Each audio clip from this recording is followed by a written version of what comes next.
You want to say hello? Yeah. Say hello. Say hi to YouTube. She's like, why you got the camera on me, Mom? Seriously? Thank you, kitty. We're just cuddling this morning. Snuggling. Ah! Now it doesn't want to stay up. My God. So listening. So today, we're going to be reacting to 3 disturbing true stories that happened at amusement parks. So, here we go. Sorry, yeah, I know, right? You got a stool there, I'm sorry.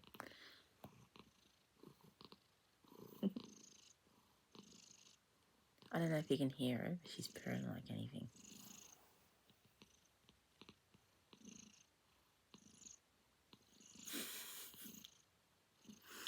Well, let's get into it. You're so cute. You're so cute. Yes.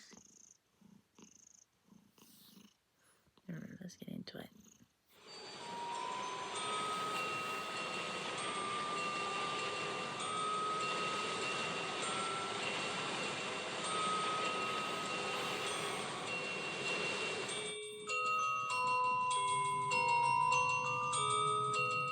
Two of my closest friends, Trevor and Kevin, always loved to go on late-night adventures.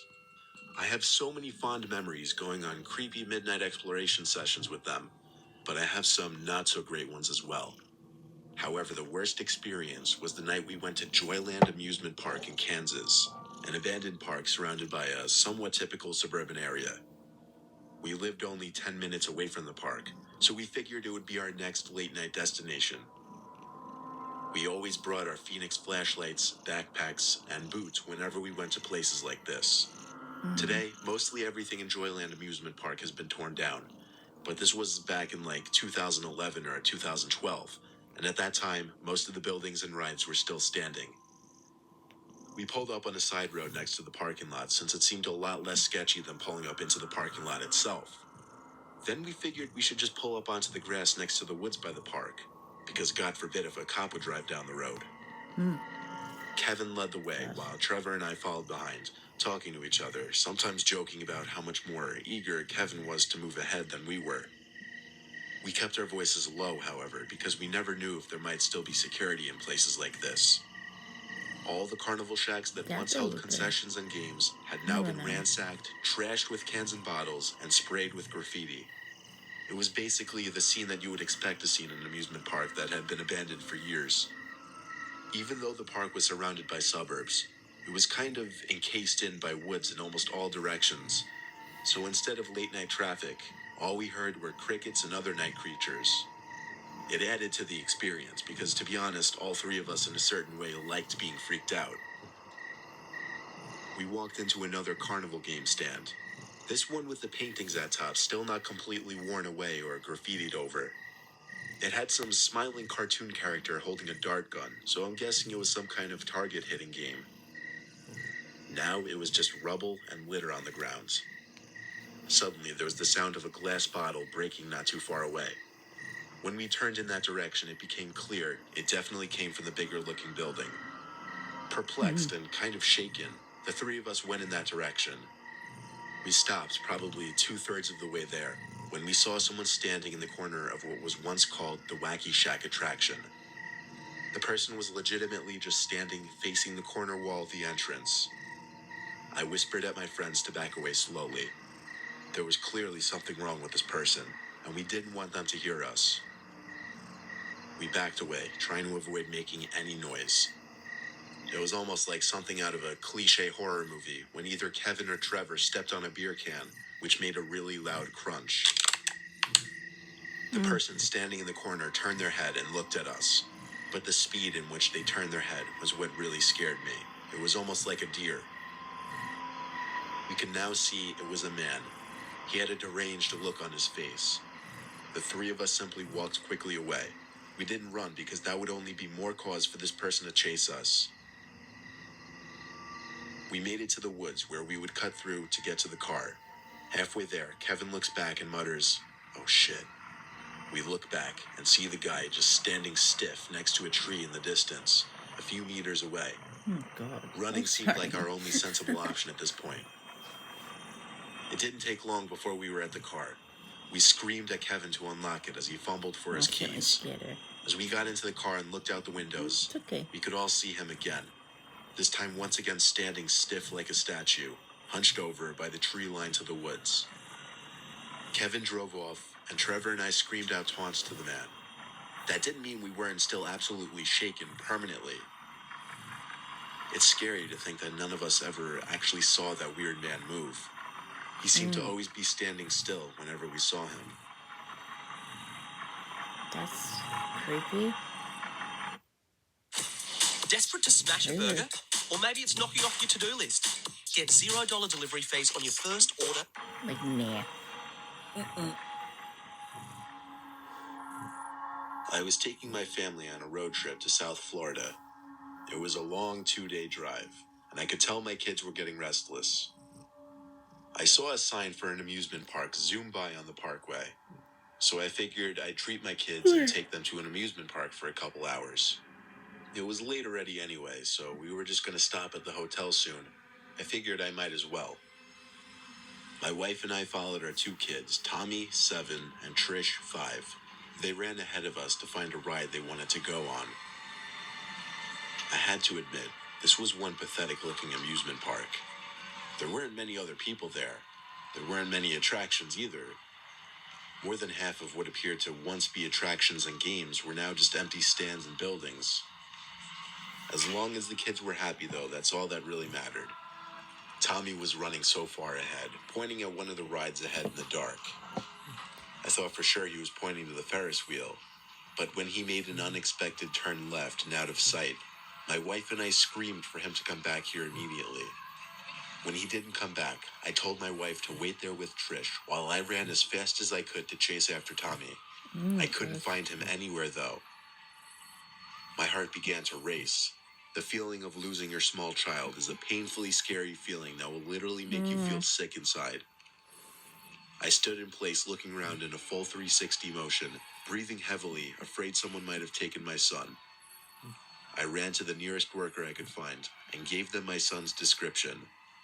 They called on a loudspeaker for Tommy to come to the front entrance. In the meantime, I still ran all over the place searching for him. I stopped dead in my tracks, and I felt my heart drop when I found him. He was over by a wall of bushes next to a bathroom building. He was talking to someone who was apparently in the bushes. Then it looked like he was pulled into the bushes. I screamed Tommy's name as I took a break for the bushes. There was nobody around to serve as a witness or come and help me. I got to the bushes and heard Tommy talking to someone. I didn't hear the other person's voice, though. I pushed my way through the bushes and saw Tommy being pulled. I didn't see by who, though. I ran to him and pulled him, but I felt something else on the other side of another layer of bushes pulling him in that direction. But quickly, whatever it was let go, and I pulled Tommy into my arms. I told him to wait there as I pushed my way through more bushes to a small opening surrounded by trees. There was no one in sight. I had no idea how whoever it was could have gotten away that quickly. I still don't. When I got back to my son, I took him back in public eye of the park and put my hands on his shoulders, shaking him as I was asking him who he was walking with. He said he was following some guy named George. He said George was a lot older than him. I took him back to the front entrance of the amusement park and had him describe George to the workers. They said they'd keep a sharp lookout for him, and we promptly left the park. We went straight to a hotel, and the rest of our trip from there was normal, except for the fact that I couldn't get the incident out of my head. Yeah. I used to work at a little theme park called Thrillville, USA. No, not the video game. There was an actual amusement park called Thrillville. It was very tiny and secluded, though, so don't picture a big place like Six Flags or something in your head. I never enjoyed working there because my shift would always be something different every day, and there was an insane amount of weirdos there. But that's irrelevant. The park closed in 2007, and ever since, I've been from job to job in this shitty country-ass town. One cloudy evening on my own in 2009, I decided it would be fun to go check out what's become of Thrillville, since it had been shut down and abandoned for 2 years at the time. I pulled up to the parking lot, which was of course empty. The grass surrounding the park was now overgrown, and the overgrown grass waved around in the breeze, suggesting an incoming storm. Sneaking in was easy considering it wasn't fenced off or anything, but it was clear some things had already been torn down. Still, at the time, mostly everything was still standing, but it had become so much creepier now. I began to feel tiny rain droplets, but I didn't really care. I was dressed for rain anyway. Walking around the park was creepy, but the first really disturbing thing didn't actually happen until I heard something scutter behind me. To be honest, I couldn't tell if it was a person or an animal, but something was definitely there. I didn't see anything though, so I just pressed onward, choosing to ignore it. I was snapping constant pictures with my Canon camera that I took along because for a few months I was kind of into photography. You know, a passing interest. I snapped away at different buildings, the defunct roller coaster, the big old yellow slide that was now covered in mud stains. Then there were the buildings like the bathrooms, the main office, the varying maintenance shacks. I decided I would start with the bathrooms. I don't know why I thought that would be interesting, but I did. I stepped into the men's side of the bathrooms, which was obviously pitch black inside. Oh, The gosh. lights no longer worked, so I had to turn on the flash on my camera, kind of like that scene from the first Saw movie. Oh, God. I took a picture of the sink and mirror and checked the image quality. The light flash on my camera was very bright, so pictures in the dark always came out clear. Then I heard the slightest little ting sound. It came from the side of the bathroom with the stalls. I called out, "Is someone in here?" There were 2 stalls from what I remember. I went over to the first stall and pushed the stall door open slowly. I aimed my camera into the stall and took the picture. Oh. The light revealed nothing but a toilet in the stall. I moved on to the next stall and pushed the door open. With this one, I was having trouble drawing up the nerve to take the picture. I took about 5 seconds before I pressed the button, and the camera light flashed. And in that brief moment of light, Ooh. I saw a tall figure looming down at me. I shut the stall door and screamed as I ran back outside to the light and to my car. When I got to my car, I checked the picture I captured in that stall. In the picture was a figure, probably 6'3", standing in front of the toilet. But for some reason, the face was Oh, blurry. my God. I can just couldn't see imagine any that. distinguishing Oh, my God. features, but it seemed to be a man. As I browsed through some of the other photos, I picked up on something disturbing. In 4 photos out of 10, I found what appeared to be a person hiding somewhere in the distance, but always seemed to be staring at me. Oh, my In God. 2 pictures, the person was in the woods. In 2 others, they were behind buildings or rides. I never sent those pictures from my camera onto my computer, but I think they're still on the camera. I just haven't seen it in years. It might be in my attic. If I find it, I'll post them online. But I quite frankly never want to see that picture again. Oh. My God.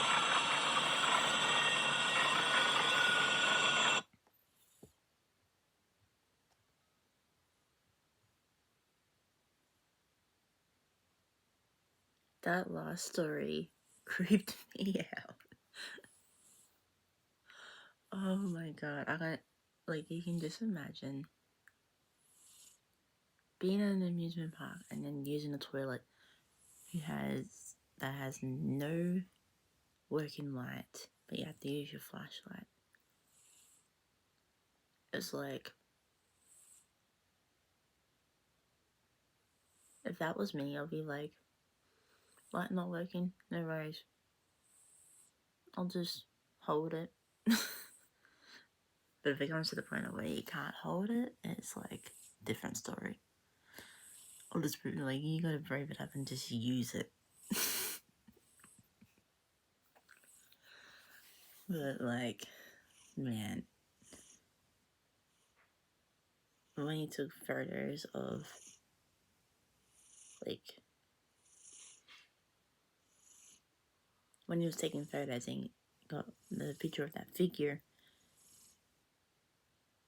like, near the toilet, standing, like, near the toilet, it's like, holy crap. Like, you'll just bolt out of there, like, anything, like, oh, man. That is creepy. Very, very spooky. Well, I hope you all have a good day. Thank you for watching. And I will see you next time. I will see you next time. My mouth's not working today. I will see you guys next time. Bye. What, you want to have a shot? Yeah. Ready? You say goodbye. Bye bye. Bye bye.